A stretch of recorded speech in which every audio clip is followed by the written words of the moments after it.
Hello guys, welcome back to my channel. In this video, I will show you how to create a HubSpot test account.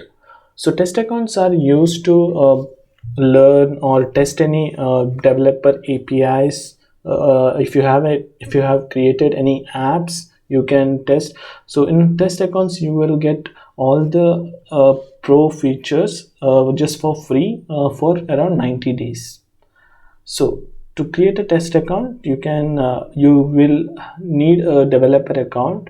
So I have already made a video on how to create a developer account. I will link that video in the I button.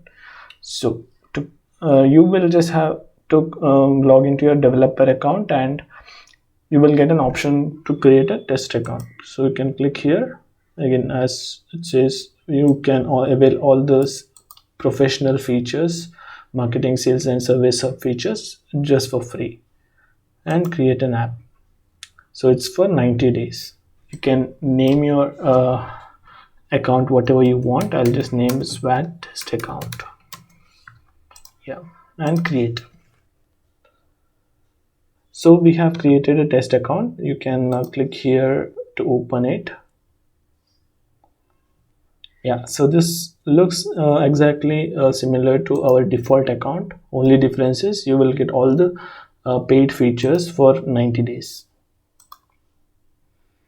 Yeah, that's all for this video. If this is useful, hit the like button, comment and share. Thank you.